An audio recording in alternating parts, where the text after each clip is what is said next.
Selamat datang di channel Novel Official. Sebelum kalian mendengarkan novel Pesona Pujaan Hati, jangan lupa like, share, and subscribe. Kalau tidak kusentil jantung kalian. Hehehehe. Tanpa lama-lama lagi langsung saja kita masuk di alur cerita novelnya. Bab 3601. Charlie berkata lagi. Ngomong-ngomong, aku juga akan mengajak Porter, penguasa Istana Wanlong. Katanya berseru. Tuan Wade, Anda kenal Porter?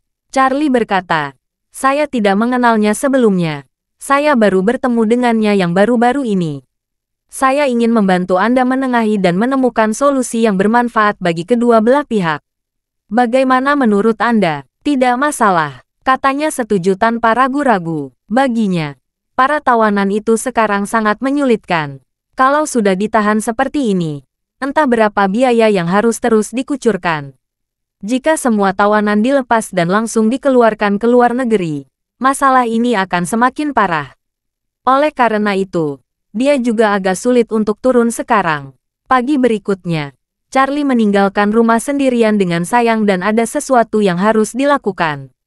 Setelah berkendara ke bandara, dia langsung terbang dengan Concorde ke Lebanon. Siang hari, Charlie sudah bertemu dengan Porter di Lebanon. Keduanya naik helikopter langsung ke markas Hamid. Hamid sudah bangun pagi saat ini. Dia mengemudi dan menunggu Charlie. Di helikopter, Porter melapor kepada Charlie. Tuan Wade, saya sudah berkomunikasi dengan Nona Hart. Bulan depan, 43 kapal kargo isu shipping akan melewati Teluk Aden satu persatu. Tentara pengawal kami akan pergi ke Teluk Aden terlebih dahulu. Setelah menghubungi awak kapal barang dan mereka akan naik dan kawal setiap kapal barang. Charlie mengangguk dan bertanya kepadanya, berapa banyak kapal prajurit pengawal yang dibutuhkan untuk satu orang? Porter berkata, praktek industri pengawal adalah 3-6 orang. Umumnya, ketika perompak mendekat, pengawal ini akan menembakkan senjata untuk memberi peringatan. Ketika perompak melihat ada personel bersenjata, mereka biasanya akan berhenti menyerang. Porter melanjutkan, saat ini kami menetapkan 3 orang di setiap kelompok. Tingkat pertempuran para prajurit Istana Wanlong jauh lebih baik daripada para pengawal bersenjata lainnya. 3 orang sudah cukup menangani perompak. Charlie memberi instruksi, kalau bertemu dengan bajak laut, kalian harus bertarung dengan baik. Buat Istana Wanlong terkenal di bidang pengawalan bersenjata. Ekspresi Porter membeku. Dan dia berkata dengan serius, jangan khawatir, Tuan Wade. Saya telah memberitahu bawahan saya, jika cukup beruntung memastikan bertemu bajak laut, mereka harus berlayar untuk semua bajak laut, tanpa meninggalkan satu di belakang. Charlie mengulurkan tangannya dan berkata, tidak menarik untuk menjangkau mereka semua.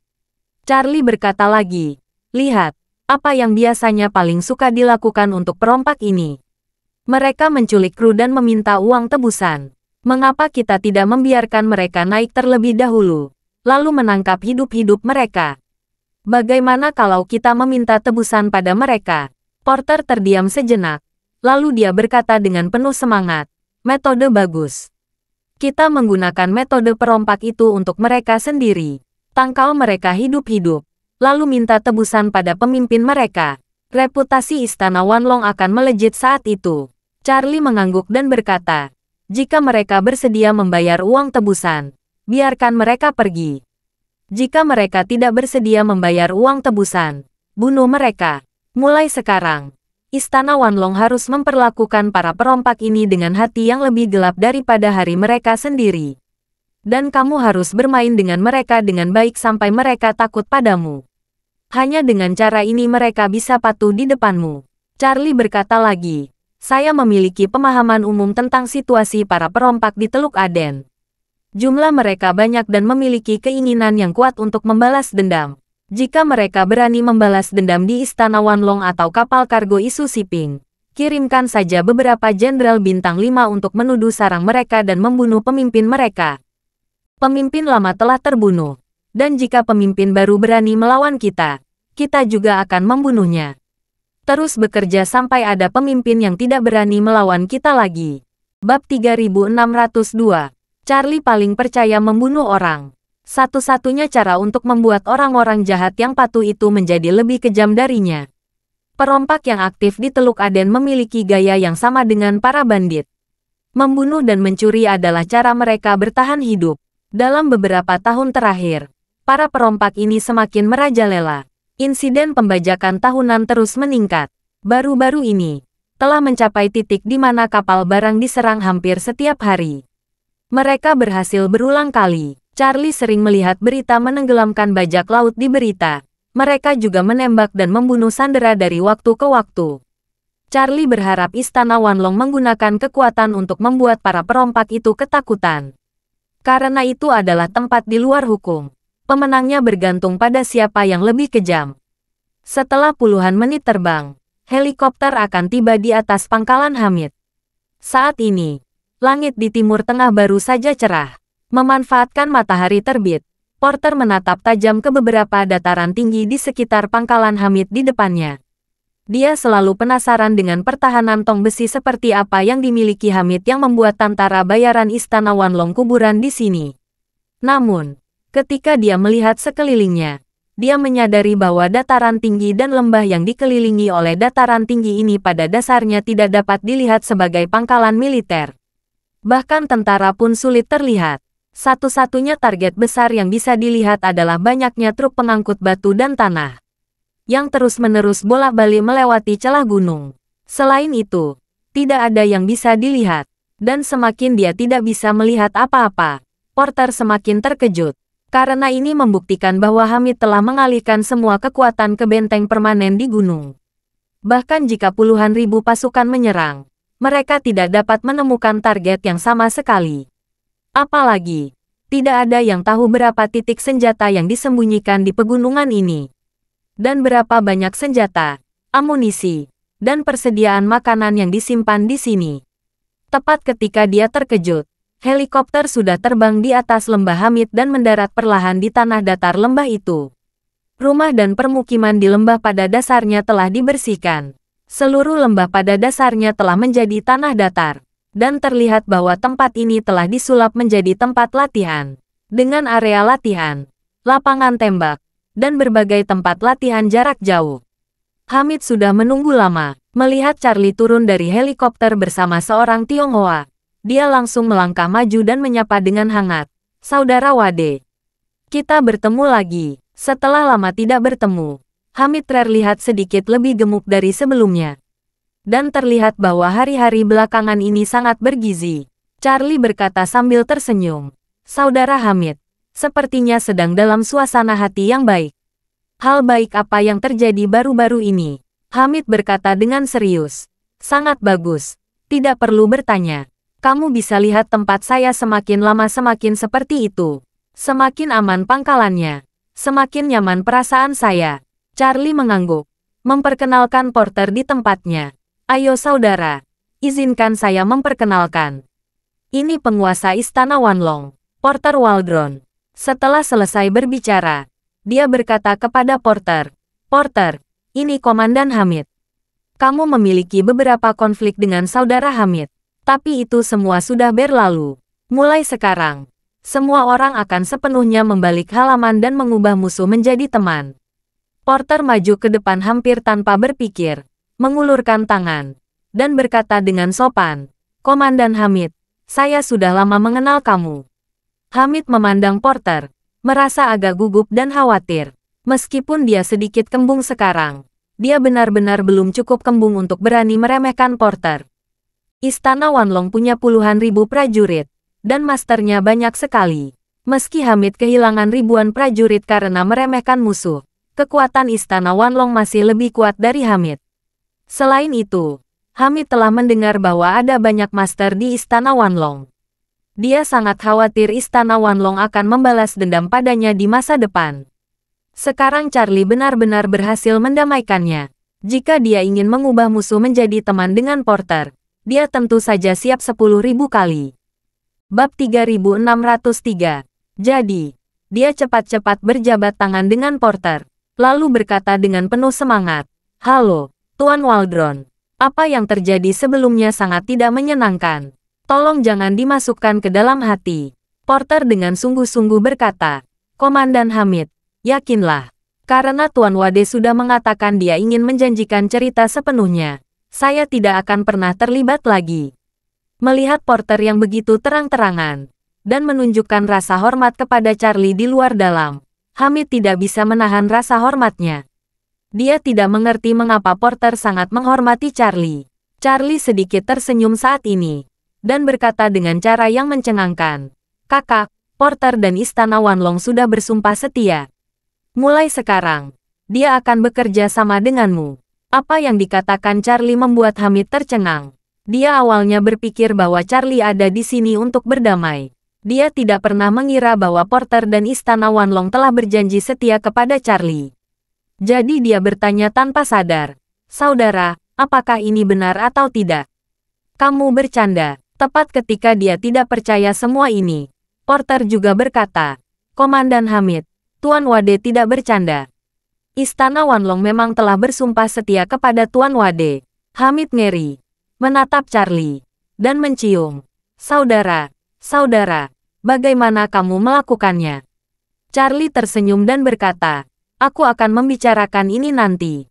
"Kapan Said tiba?" Hamid melihat waktu dan menjawab, "Sekitar 10 menit. "Oke." Charlie mengangguk dan berkata, "Kalau begitu kita tunggu dia di sini." 10 menit kemudian, helikopter lain perlahan mendarat di lembah. Said, yang mengenakan seragam militer, melompat keluar dari helikopter dengan langkah besar. Ketika dia melihat Charlie, dia menyapa Charlie dengan antusias. "Tuan Wade, halo. Akhirnya kita bertemu lagi." Charlie mengangguk dan tersenyum, bertukar sapa dengannya, lalu memperkenalkan Porter kepadanya. Said belum pernah melihat Porter sebelumnya. Tiba-tiba mengetahui bahwa pemuda di sebelah Charlie adalah Porter. Dia terkesima untuk sementara waktu. Charlie menamparkan bahu Said dan berkata sambil tersenyum, "Saya mengundang Anda untuk berdiskusi. Menyelesaikan semua masalah antara Anda dan Istana Wanlong dalam satu langkah. Dan untuk memberi Anda solusi terbaik, bagaimana kalau kita berdiskusi secara detail di ruang rapat Panglima Hamid?" "Oke," katanya langsung setuju. Ketika mereka berempat memasuki ruang pertemuan, Charlie berkata kepada Said langsung pada intinya, 15.000 tawanan dari Istana Wanlong pasti menjadi beban besar, bukan? Said tentu saja menolak mengakuinya di depan Porter. Dia berpura-pura santai dan berkata, "Sebenarnya, tidak masalah.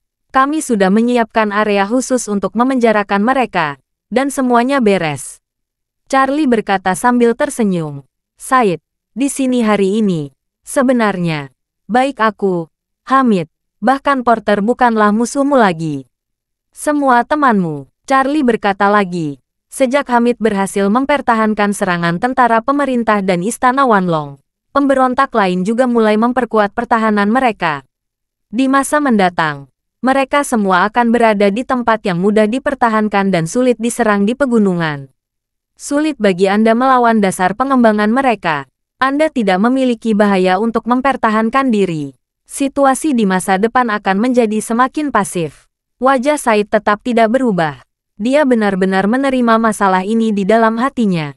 Saat ini, kedua belah pihak memang membahas jalan buntu. Awalnya kebuntuan ini tidak membuat tentara pemerintah terlalu cemas. Mereka selalu merasa lawan berada dalam situasi bertahan. Bahkan jika mereka tidak punya cara untuk menyerang, mereka setidaknya mengambil inisiatif.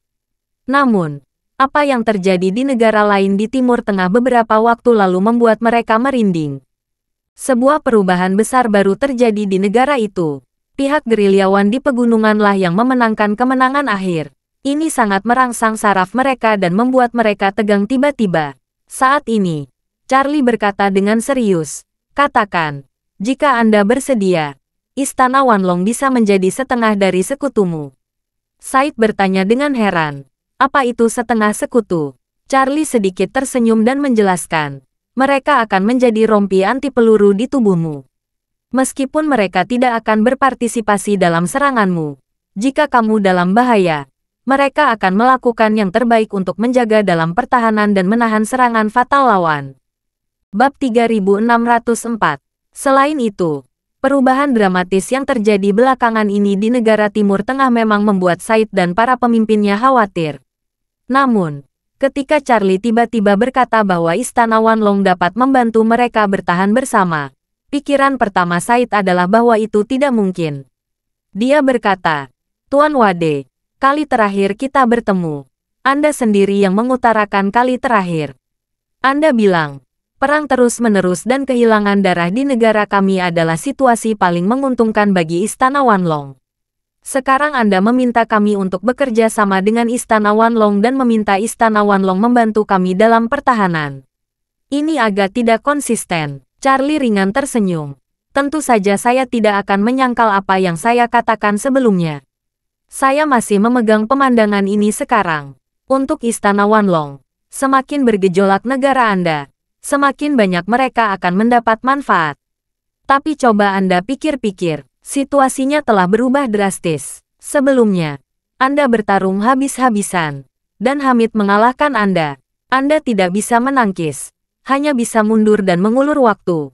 Charlie berkata lagi, "Anda memahami situasi saat ini, dan Anda telah melihat perubahan di pangkalan Hamid dengan mata kepala sendiri. Dengan tingkat pertahanan Hamid, jika dia terus melawan Anda akan benar-benar kalah. Tidak ada cara untuk mengalahkan Hamid. Belum lagi banyak rekan yang berpikiran sama dengan Hamid yang mati-matian meniru strateginya. Jika mereka semua membangun basis pertahanan yang kokoh di pegunungan, situasi Anda akan menjadi lebih pasif. Anda pasti tidak akan bisa menyerang. Dan ada bahaya di kota. Anda harus menjaga ibu kota. Situasi Anda hanya akan menjadi semakin pasif." Ketika Said mendengar ini, ekspresinya menjadi sangat serius. Sejak Hamid memenangkan 2 pertempuran defensif, dia telah menunjukkan jalan bagi kelompok oposisi lainnya. Kedua pertempuran ini yang membuat Said dan para pemimpinnya memahami bahwa pertempuran ofensif terlalu sulit mengalahkan target sulit untuk dilakukan. Banyak korban dari personel Anda menyebabkan hilangnya moral tentara. Ini adalah masalah yang paling sulit. Pertempuran semacam ini hanya berlangsung 2 atau 3 kali lagi. Dan para prajurit di ketentaraan pasti akan sangat takut dengan pertempuran yang sulit. Setelah itu, tidak ada yang berani mengikuti pertempuran yang sulit. Situasi seperti itu memang sangat pasif bagi mereka. Melihat Said tidak berbicara, Charlie melanjutkan dengan senyuman. "Ide saya sebenarnya sangat sederhana. Lebih dari setengah pasukan Istana Wanlong melakukan misi luar negeri. Mereka membutuhkan pangkalan tetap untuk kebutuhan hidup, pelatihan, istirahat, dan persiapan. Saya ingin merundingkan solusi dengan Anda atas nama Istana Wanlong." Meskipun Said tidak berbicara, matanya terus menatap Charlie, seolah sedang menunggu solusi memuaskan dari Charlie.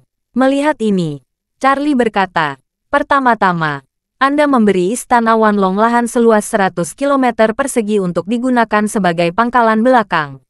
Sebagai imbalannya, Istana Wanlong akan bekerja sama dengan Anda dalam pertahanan ketika Anda menerima serangan. Juga akan memberikan pelatihan untuk tentaramu."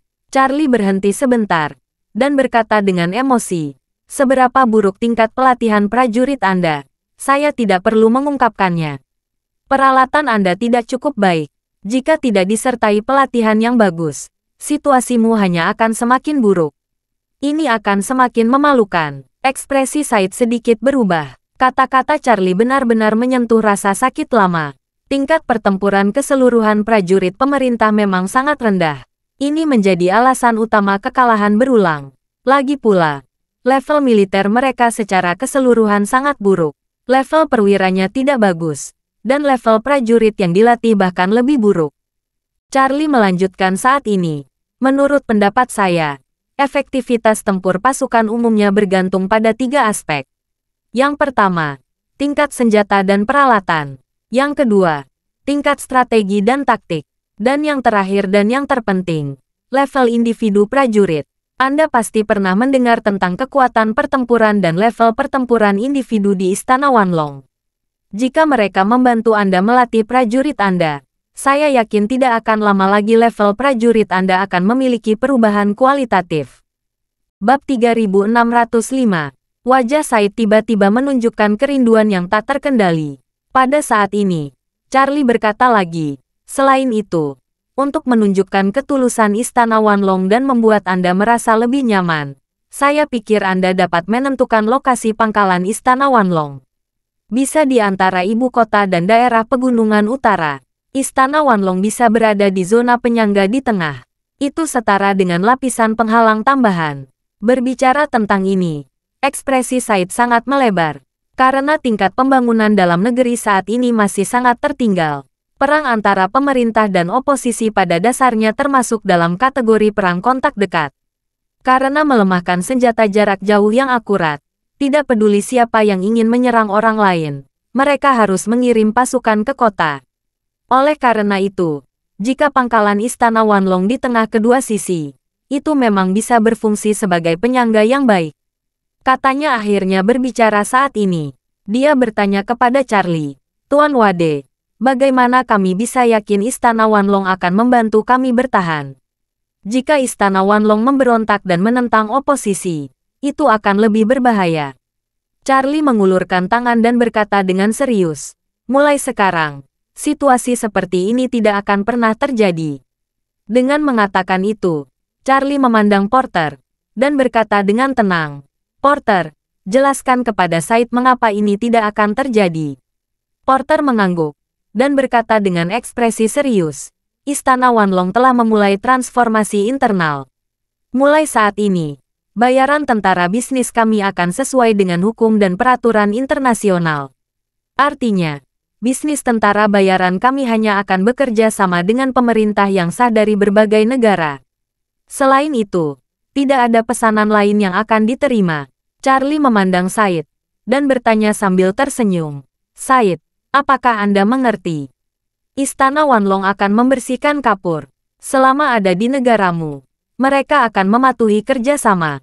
Jika mereka bekerja sama dengan kontradiksi, itu sama dengan melanggar hukum. Istana Wanlong tidak akan melakukannya. Charlie berkata lagi, dan jujur saja, di antara kelompok oposisi ini, selain Hamid yang menjalani kehidupan yang baik, siapa lagi yang tidak mengencangkan ikat pinggangnya untuk hidup susah?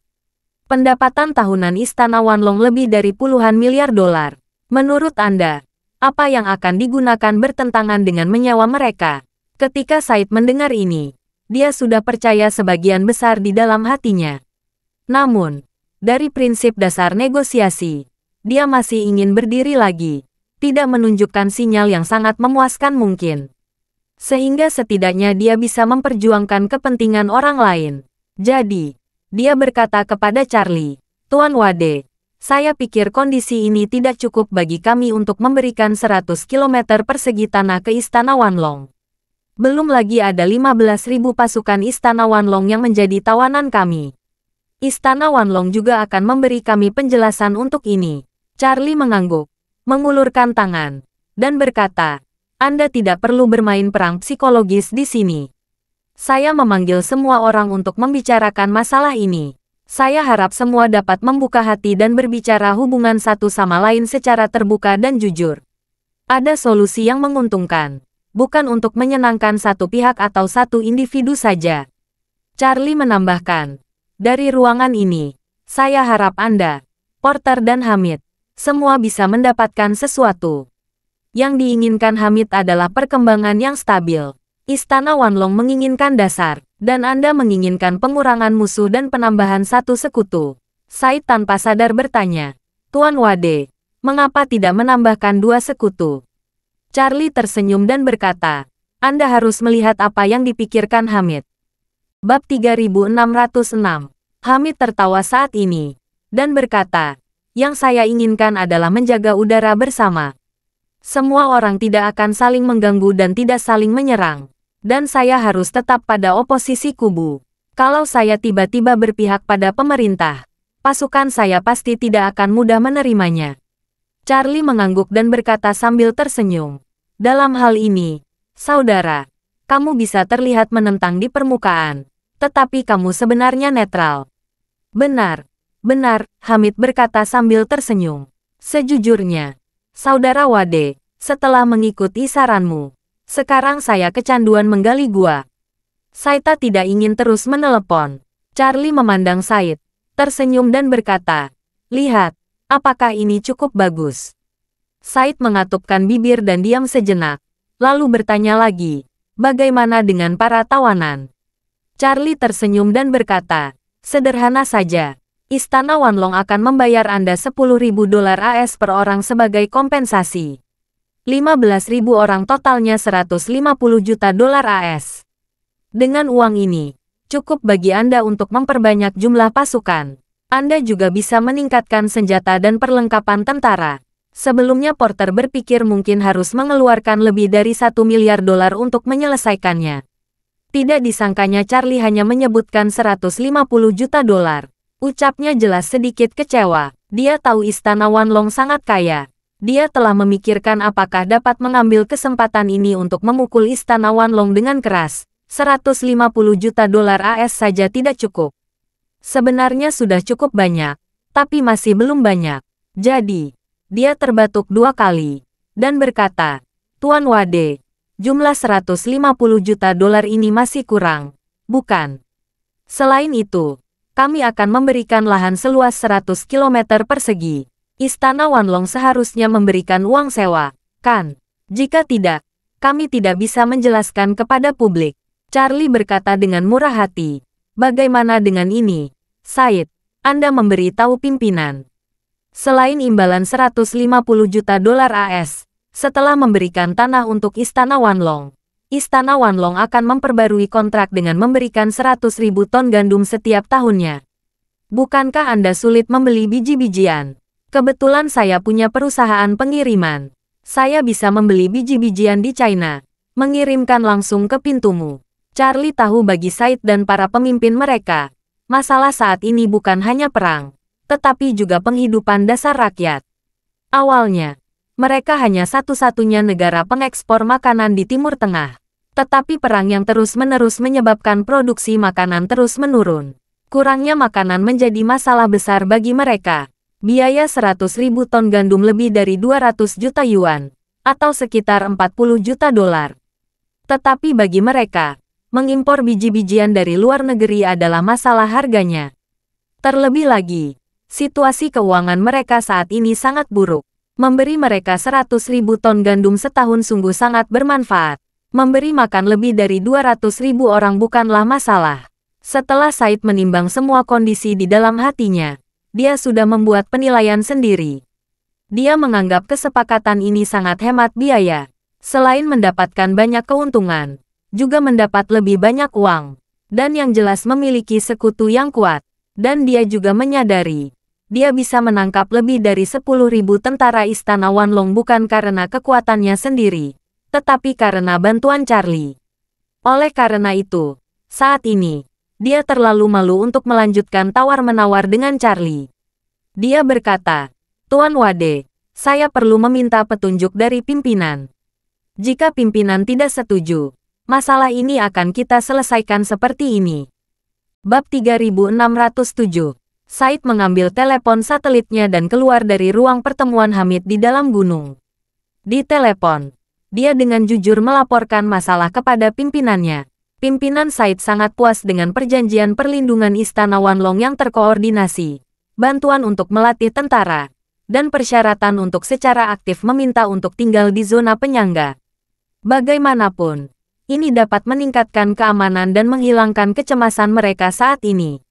Dan pengembalian 150 juta dolar AS ditambah 100.000 ton gandum per tahun membuatnya semakin menyenangkan. Selain itu, ada juga klausul bonus, yaitu kenetralan Hamid yang sebenarnya. Hamid memiliki kekuatan komprehensif terkuat di antara oposisi saat ini. Tekanan juga akan jauh lebih mudah. Oleh karena itu, dia segera membuat keputusan melalui telepon dan menyetujui persyaratan Charlie. Katanya mendapat persetujuan. Dia kembali ke ruang pertemuan dengan gembira. Dia berkata kepada Charlie dan Porter, "Tuan Wade, Tuan Waldron, pimpinan kami menyetujui persyaratan. Jika Anda memiliki pertanyaan lain, bebas berbicara dengan saya. Saya akan pergi ke Damaskus untuk menandatangani perjanjian bersama." Charlie melihat ke waktu dan berkata sambil tersenyum, "Aku harus buru-buru kembali ke China. Aku tidak akan pergi padamu." Charlie berkata kepada Porter, "Porter, kamu pergi dan putuskan dengan persyaratan khusus mereka. Kapan harus membayar, bagaimana membayar, dan kapan harus melepaskan pasukan. Mengenai makanan, Anda tidak perlu khawatir tentang itu. Minta mereka menentukan pelabuhan mana yang cocok untuk menerima barang. Saya akan langsung mengatur agar kapal barang mengirimkan biji-bijian. Porter berkata, Tuan Wade, bagaimana Anda bisa merepoting masalah makanan? Saya saja yang mengurusnya. Charlie memegang tangannya. 100.000 ton biji-bijian bukan apa-apa bagi kamu atau saya. Saya memiliki perusahaan pelayaran siap bergerak. Saya memiliki banyak teman domestik. Seharusnya relatif mudah untuk membeli atau mengirim. Kamu tidak perlu terlibat. Setelah Said dan yang lainnya memberi lahan, kamu pasti akan menghabiskan banyak uang, sumber daya material, dan energi untuk membangunnya. Kamu urus bagian ini. Porter mengangguk penuh terima kasih, dan bertanya lagi, Tuan Wade, apakah Anda ingin melihat pemilihan lokasi? Charlie mengulurkan tangan dan berkata dengan santai, kamu lebih tahu tentang perang daripada aku. Kamu yang memutuskan pemilihan lokasi spesifik. Baiklah. Porter berkata tanpa ragu, bawahan akan melaporkan semua kemajuan tepat waktu. Kata-kata Porter bawahan membuat ekspresi Hamid dan Said terpana. Mereka penasaran. Charlie awalnya berada di sisi berlawanan dari Istana Wanlong. Dia pertama kali membantu Hamid menghancurkan Istana Wanlong dengan parah. Lalu membantu Said menangkap 15.000 tentara Istana Wanlong. Mereka tidak tahu mengapa Charlie tiba-tiba membantu Istana Wanlong memecahkan masalah pangkalan hari ini. Sekarang ketika mereka tiba-tiba mendengar Porter mengaku sebagai bawahannya, keduanya terpana. Menurut arti ini, Istana Wanlong seharusnya sudah menjadi milik Charlie. Saat keduanya terpana, Charlie berkata kepada Porter, kamu bisa langsung pergi ke Damaskus bersama Said. Saya akan langsung ke Beirut setelah berunding dengan saudara Hamid. Porter berkata dengan hormat, baik, Tuan Wade, bawahan izin dulu. Baru saat itulah Said sadar kembali.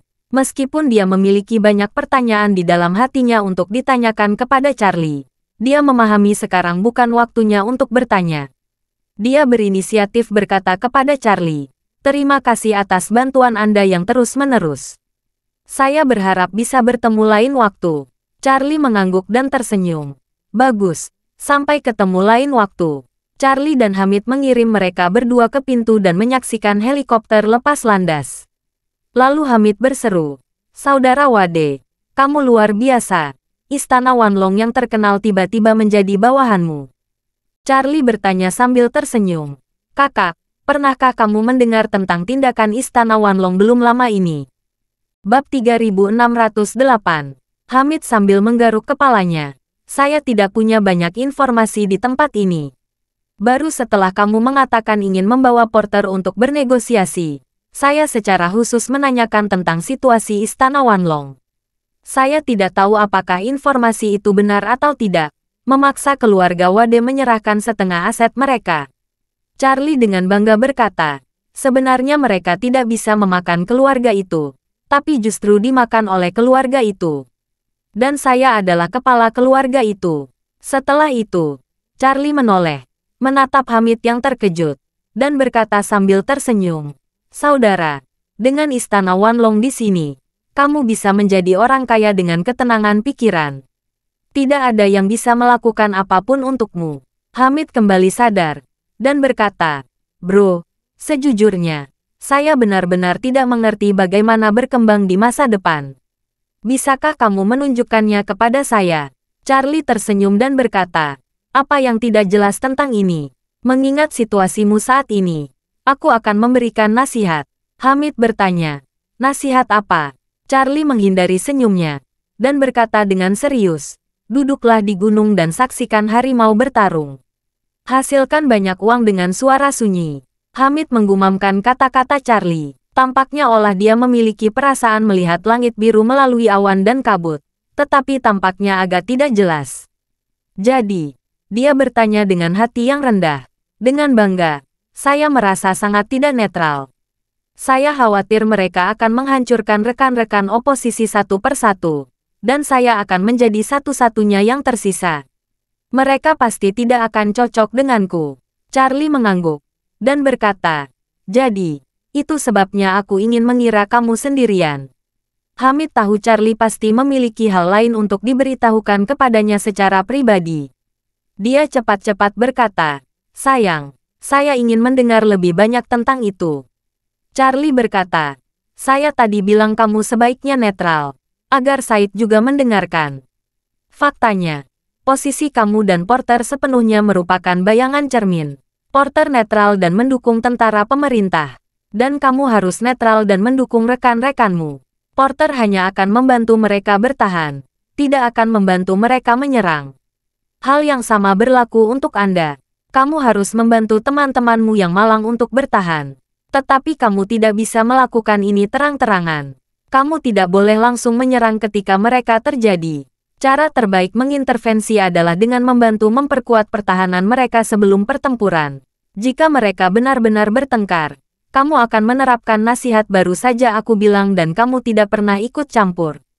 Jadi, untuk mencegah teman malangmu mengalahkan satu demi satu, kamu harus membuat teman malangmu lebih kuat. Dan kamu juga harus mengingatkan mereka, karena mereka telah memilih kamu sebagai pemimpin.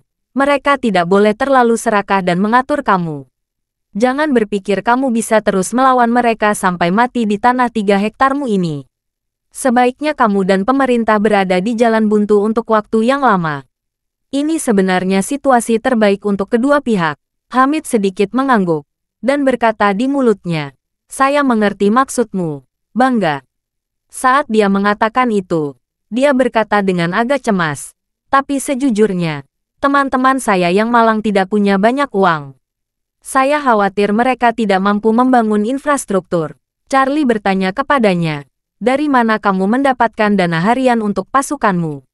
Hamid menjelaskan, sebagian besar dana diperoleh dari bantuan luar negeri. Sebagian kecil dari beberapa sumber daya dan hasil di wilayah yang dikuasai. Seperti makanan dan minyak, kami dapat menghasilkan uang dengan menjual bahan-bahan ini. Charlie mengangguk dan berkata, maka kamu dapat menggunakan pasukan teknikmu untuk membuat kesepakatan dengan mereka.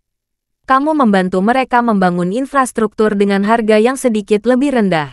Jika mereka punya uang, minta mereka membeli makanan dan minyakmu. Dengan mengatakan itu, Charlie merenung lagi.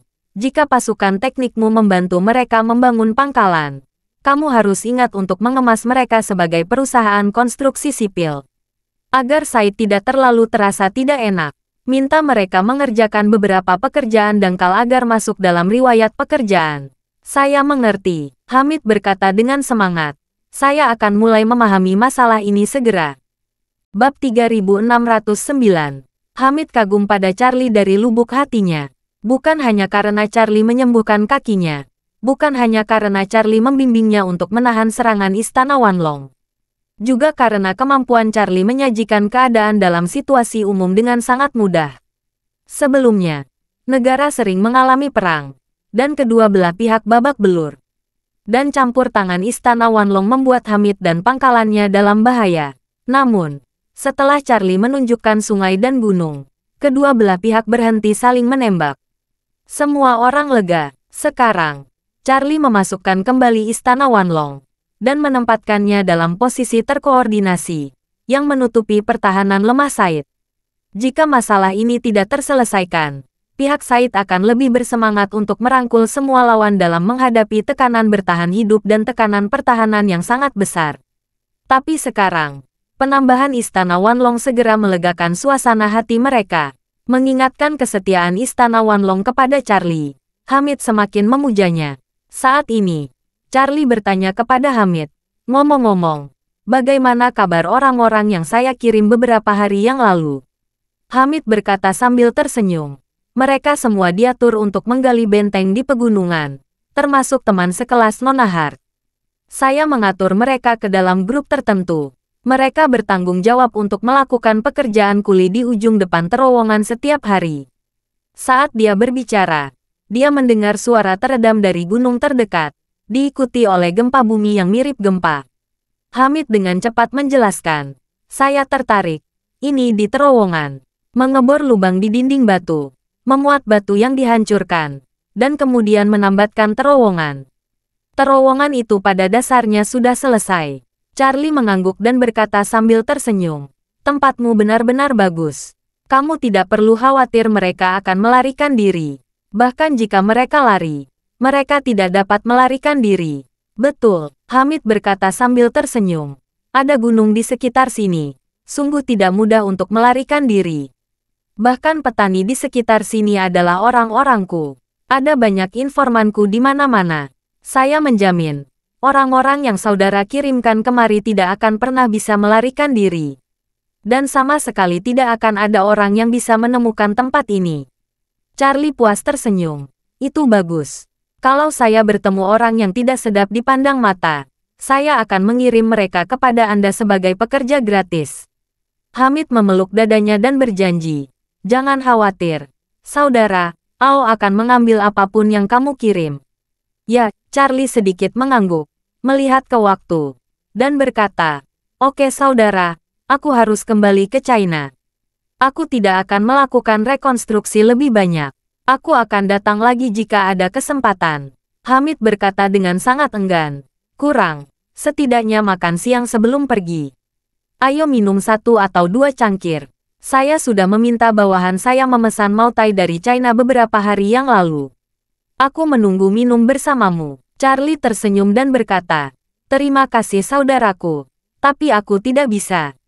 Aku punya waktu 4 jam untuk kembali, dan aku akan tiba di China malam hari.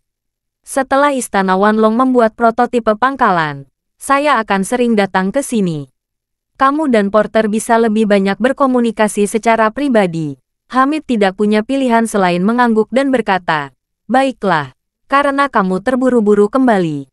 Aku tidak akan menahanmu. Lain kali kamu datang, harus minum 1 atau 2 cangkir bersamaku. Baik, beberapa menit kemudian, Charlie naik helikopter kembali ke Beirut sendirian. Tiba di Bandara Brut dan hendak pindah ke Concorde untuk pulang. Charlie menerima telepon dari Porter. Karena Charlie telah menjelaskan persyaratannya dengan sangat jelas kepada Said. Setelah Porter bertemu dengan mereka di Damaskus, mereka sudah menandatangani semua perjanjian. Selain itu, pemimpin Said secara pribadi meletakkan peta tersebut di depan Porter. Menyilakan Porter memilih lokasi yang sesuai di peta tersebut. Porter juga mematuhi perjanjian tersebut dan memilih sebidang tanah yang relatif biasa antara Damaskus dan daerah berkumpulnya yang bertentangan. Dia bersiap menggunakannya sebagai pangkalan di belakang Istana Wanlong. Meskipun luas keseluruhannya hampir 150 km persegi, pemimpin Said sangat setuju. Baginya, sebidang tanah ini merupakan pilihan terbaik untuk membangun zona penyangga. Dengan Wanlong Hall ditempatkan di sana, hidupnya akan jauh lebih nyaman. Bab 3610. Porter meminta staf keuangan Istana Wanlong segera menyelesaikan pemindahan. Said juga secara pribadi mulai mempersiapkan pemeliharaan tawanan. Diperkirakan seluruh 15.000 tentara segera diangkut ke Damaskus malam ini. Erterpo berencana memberikan 15.000 tentara Istana Wanlong mengambil cuti selama seminggu terlebih dahulu. Menerbangkan mereka dari Damaskus ke negara masing-masing agar beristirahat dengan baik. Dia akan menjadwalkan ulang perjalanan mereka berikutnya setelah libur seminggu. Charlie tidak keberatan dengan pengaturannya. Jadi dia membiarkan Porter mengaturnya sendiri.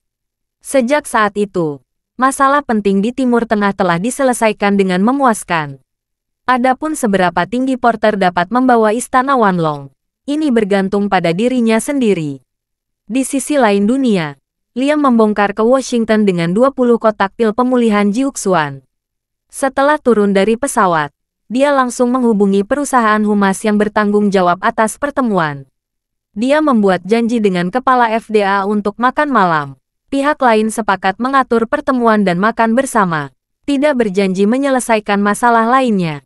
Liam membayar $50.000 AS untuk ini. Dan untuk $50.000, perusahaan PR mendapatkan $20.000. Sedangkan $30.000 sisanya masuk ke kantong penanggung jawab. Hal semacam ini adalah operasi abu-abu yang sangat umum di Amerika Serikat. Dan berada di zona ambigu antara normal dan ilegal. Ini juga merupakan sarana bagi pejabat publik Amerika untuk menghasilkan pendapatan. Yang harus dilakukan Liam adalah mendorong pil pemulihan Jiuxuan ke pihak lain sebanyak mungkin selama pertemuan ini. Lalu mencoba membujuk pihak lain. Mencoba melakukan tes obat untuk pil pemulihan Jiuxuan. Jika sudah dipastikan bahwa tidak ada efek samping toksik, mereka dapat melakukan uji klinis dalam skala kecil. Dengan cara itu, mereka akan segera dapat melihat efek pil pemulihan Jiuxuan. Jadi mereka memastikan bahwa pil pemulihan Jiuxuan memang memiliki efek terapeutik yang baik pada kanker. Mereka akan menyadari nilai besar dari obat ini. Juga akan meningkatkan kesadaran dan pengakuan mereka terhadap perusahaan Jiuxuan Pharmaceutical. Untuk mengurangi risiko sebanyak mungkin, perusahaan PR memilih restoran kecil yang dibuka sendiri sebagai tempat makan. Restoran kecil ini terletak di pinggiran kota Washington DC, dan mengiklankan bahwa ini adalah restoran khusus anggota. Hanya menyediakan layanan untuk anggotanya sendiri, dan telah ditutup secara permanen apa yang disebut saluran pendaftaran anggota baru. Demikian pula untuk memfasilitasi pengorganisasian dan pengaturan pertemuan khusus ini oleh perusahaan humas. Saat Liam menggali ke restoran, penanggung jawab yang membahasnya belum datang. Seorang petugas humas yang berpakaian seperti pelayan berkata kepadanya, "Tuan Weaver, Tuan Smith tertunda karena sesuatu. Mungkin membutuhkan waktu sekitar 20 menit untuk tiba. Silakan duduk." Liam mengangguk ringan, dan duduk terlebih dahulu di bawah pengaturan pihak lain. 20 menit berlalu, dan pihak lain masih belum muncul. Staf hubungan masyarakat mengatakan kepadanya bahwa pihak lain mungkin memerlukan waktu sekitar 20 menit. Meskipun Liam sedikit cemas, dia tetap setuju. Tetapi dia tidak menyangka setelah menunggu 1,5 jam, pihak lain masih belum muncul. Setelah menunggu selama 2 jam, pihak lain akhirnya datang terlambat. Staf PR membawa pihak lain ke depan Liam dan memperkenalkannya. "Tuan Weaver, ini Tuan James Smith." Pria bernama James Smith adalah pria kulit putih parubaya berusia 40-an. Ketika dia melihat Liam, dia berkata dengan agak malu, "Maaf, Tuan Weaver, sudah membuat Anda menunggu. Ada sesuatu yang harus saya lakukan di rumah." James Smith terlihat agak malu. Rambutnya agak acak-acakan. Kancing pertama kemejanya telah hilang, dan hanya tersisa seutas benang pendek. Dasinya yang dibungkus jas tampak sobek dan bengkok. Liam sedikit terkejut. Dia merasa bahwa orang tingkat Smith pasti anggota masyarakat kelas atas di Amerika Serikat. Dan dia mungkin anggota dari beberapa kalangan atas. Karena dia memiliki banyak kekuasaan dan status sosial yang tinggi. Orang-orang seperti ini semua menganggap diri mereka sebagai pria terhormat. Mereka sangat memerhatikan penampilan pribadi, berdandan dan berperilaku sangat baik. Bahkan sehelai rambut pun tidak akan berantakan. Dan James Smith ini terlihat seperti penjual asuransi yang turun naik. Ini membuat Liam berspekulasi bahwa dia pasti membahas beberapa kesulitan. Terima kasih sudah mendengarkan cerita novel Pesona Pujaan Hati. Sampai jumpa di novel selanjutnya.